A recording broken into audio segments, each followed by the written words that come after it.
Friday Night Lights 5 of this fall season. The B-B-EJaguars met an also undefeated team. Two 4-0 teams met in Swanville, Minnesota tonight. Upsala Swanville area Patriots were rated number 9 in the top 10 polls. Jaguars traveled up there tonight and trailed 6-0 at halftime.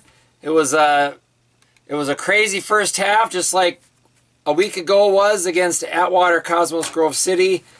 The Jaguars and Patriots traded jabs, traded left hook, right hook, back and forth, and took swings at each other on the football field.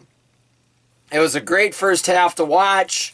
The Patriots took advantage of a short field to score their only touchdown of the game. A two-play, 47-yard touchdown drive on their fourth series. So on their first 3 series, Upsala Swanville area had a total of about 50 yards. 50 yards on their first 3 plays. The Jaguars, meanwhile, they had 34 yards. They had 47 yards on their first 3 series. Then the Patriots scored, and then on BB's fourth series, they had 85 yards. They drove from their own 5-yard line, and then had a turnover on downs. So the Jaguars had adversity in that first half, some miscues, made some mistakes that they had to overcome. Total yards, 113 yards for the Patriots, 130 yards in the first half for the Jaguars. BB's student section was there, a huge student section. I was just thoroughly impressed by our turnout. All kinds of fans, grandparents, family. We packed our side of the stadium in Swanville. I was so proud of that. It is such an honor to be a part of this. One of the greatest honors of my life. Being the B-B-EJaguarSports reporter, it's just been an incredible time doing this. This is my 21st year. I figure I've watched upwards of 200, as a reporter, 200 Jaguar football games. And this easily rates as one of the most entertaining, exciting, one of the finest games I've ever seen, to see a team overcome adversity and mistakes and what the other team was dishing out. Overcome that. All right, take part 2 of Friday Night Lights part 5. I was getting at how proud I am to be part of this B-B-Jaguar athletics as their reporter, and it even goes down to little things such as right in the heat of the battle, in the midst of a hard-fought football game with much at stake, seeing how our student athletes conduct themselves on the sidelines, and how they interact with each other and get their messages across to the coaches and to teammates. And for example, there were times where the plays weren't quite going our way in that second quarter, and there were guys who reminded their teammates to not let it get in your heads, and that's a big part of athletics. And it's great to see how students react to that, when they react in a positive way, positive, constructive way. This is a great thing to see in a small school athletic program. In the second half, the Jaguars limited, according to my notes, to the Patriots to 38 net yards.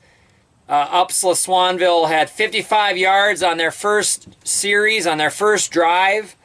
And it stalled out, turnover on downs at the BB 24-yard line, at which point the Jaguars went on, let me think here, and then they went on their second touchdown drive, according to my notes. Yep, then they went on their second touchdown drive to expand their 8-6 lead.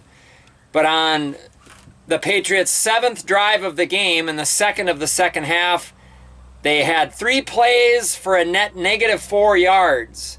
So they punted on 4th and 14. Time of possession was 1 minute and 3 seconds. Next drive, 0 yards net gain. Three and out with a punt. 9th drive, the 4th of the second half, net negative 11 yards. 3 and out. So they punted on 4th and 21. Time of possession, 47 seconds. And their final drive, the final time Upsala touched the ball, it was a 4-play drive, a net negative 2 yards. Time of possession, 1 minute, 13 seconds.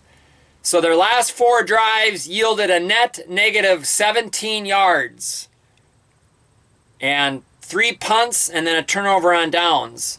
So they had 2 turnover on downs, so 2 failed 4th down conversions. And then they went 3 and out in between.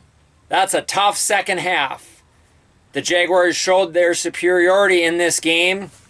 Of course, it has to be said, this really has no bearing on how a possible second meeting could go.